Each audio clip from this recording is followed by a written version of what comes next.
We may have the impression that revivals seem to happen a long time ago or at some far-away places. But I've shared the revivals in Singapore, like the Johnstone Revival in the 30s, the ACS Clock Tower Revival in the 70s. And today, I want to share with you something closer, which is a marketplace revival in the 90s and noughties. In 2004, there was an initiative that became known as the Prayer at Marketplace, supported by the National Council of Churches of Singapore and the leaders from the Methodist Church in Singapore.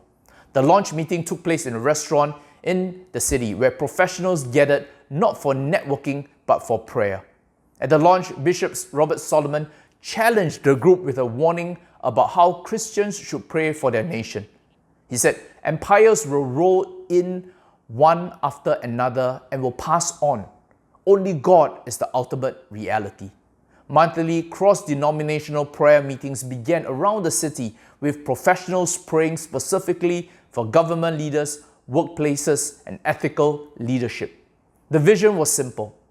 Christians in business should pray for their workplace the same way churches pray for revival.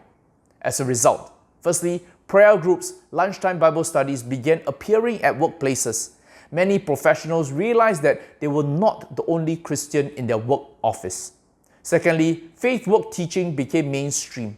Before the 90s, many believers assumed that real ministry only happened at church. Marketplace ministries began teaching that work itself is a calling from God and that workplace is a mission field. Thirdly, instead of leaving the marketplace, believers were encouraged to remain in their profession, to influence the society with ethical decisions, to resist compromise, to treat employees differently, and to integrate faith with leadership. Friends, the marketplace prayer movement did not fill stadiums with revival meetings.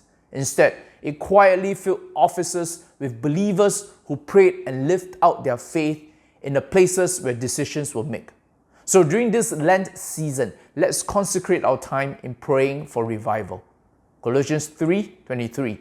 "Whatever you do, work heartily, as for the Lord and not for men, knowing that from the Lord you will receive the inheritance as your reward. You are serving the Lord Christ." Amen.